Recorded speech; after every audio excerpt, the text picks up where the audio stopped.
Hey, hi, hello, welcome to Lost in Prose, where we talk about all things bookish. And in today's video, I will be giving some beginner friendly book recommendations. So let's begin. So I've kept in mind the pacing of these books, and also the language that is used in these books is very easy to read, and the pacing is very quick. So these books are ideal to get you into reading, or is ideal to get you out of a slump. So I believe that slumps occur in only two situations. Number one, if the previous book you read was very good or it was very bad. So I think we should dive into the recommendations. The first recommendation is Heartstopper by Alice Osman. This book is so cute. It is a 5 book series. I have read the first 4 books. The last book I think is a recent release, so I haven't read that yet.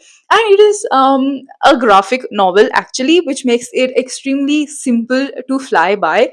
And I finished the entire series in like 2 days, and it was very easy to read. And it's about a boy named Nick and a boy named Charlie who come across each other in school, and that's how this cutesy book unravels. I think that it is an ideal read for a beginner, and I think as a beginner one should explore various genres before they actually say that no, reading is not for me. So I'm here with various genre recommendations as well. So the first one comes in the graphic novel kind of a genre. So next up is Wonder by RJ Palacio. Now this book is something I read recently, and I think that it is so beautiful. The main quote says that you can't blend in if you are born to stand out, and that is how this book fills you up with all sorts of positive vibes. And it is basically about a boy named August. The like August doesn't want to describe how he looks like, because whatever you're thinking, it's probably worse. So it basically focuses on someone who is low on self-esteem due to various disabilities, and how the lack of awareness and lack of sensitivity towards disabilities can affect humans across the globe who are suffering with disabilities, and also like especially children. I really like this book. This again makes it very beginner friendly, that it is written in a faster pacing, and also like it has short chapters, which makes it very quick to fly by. It literally I love short chapters. It makes you feel as if you are zooming past the book. So yeah, this has short chapters as well, so you could check it out. All right, next book recommendation is Red, White, and Royal Blue by Casey McQuiston, who is another cute book author. Now, I have only read Red, White, and Royal Blue by this author, but I also have One Last Stop on my shelf, which I haven't read yet, by the way. But Red, White, and Royal Blue is a very famous book, actually, and it also has a movie. I think, yes, it has a movie. So this book is basically about the president, actually about the son, the first son of the United States, that is Alex Claremont Diaz. And he is handsome, he is charismatic, he is pure genius, and he's intelligent. And he comes across Henry, who is the prince of the United Kingdom. So when the heads of the UK and the US come together, then what mystery cooks up, what romance cooks up, it all comes down to that. Now, this is again another easy to read book, and it is outrageously hilarious. Honestly, it is really fun. And also, the chapters are okayish in length, but then actually, it has certain parts which are written in like emails, so that makes it very easy to read, and it just feels as if you're flying by the book. So I think it's really fun to like read in not only a monotonous text, but then like there are different formats of reading. White, Royal Blue is definitely worth your time, and it's very lovable, honestly, and cutesy. Again, I want to say the word cutesy again. The next book recommendation is Fang Girl, which is by Rainbow Rowell. Now, you should not be intimidated by the size of this floppy paperback. In It smells so good. But actually, I read this book way back, and I remember reading it so quickly. It literally flew by, because again, the chapters of this book are also very small, and it follows the life of Kath and Ren, who are identical twins, and they did basically everything together. But now they're off to university, and Ren's got a great social life, but Kath is rather introverted and does not like to socialize as much as Ren, and they have like separate rooms now, and everything is basically like very different. So Kath and Ren usually did everything together, but now Ren wants to, explore her own paths. It's not that easy for Kath. She writes fan fiction, and that's where she would like to bury herself. But now she has to step out of that comfort zone, because unfortunately the world is not for introverts. So she has to tell her story to new people, and she meets new people, and she has great experiences. But yeah, new people, new experiences. So it's easy, very easy to read. Honestly, do not be intimidated by the length of the book. The chapters are short and crisp, and that's why it makes it much easier to read. So next up is Good Girl's Guide to Murder by Holly Jackson. This book is amazing. It doesn't require you to like necessarily read all the other parts of the series like the other two books, but of course there are a few questions left unanswered that you would want to continue reading the series. But yes, this is sufficient as well. So this is definitely very fast paced, which is an ideal book to get you out of a slump. It follows Pip, who explores the case of Annie Bell as part of her extra like project work curriculum thingy. And she explores this already closed case of Annie Bell, because every like it was discovered and it was believed that Annie Bell was murdered by Sal Singh, and the case was closed because it was very evident that that's what happened.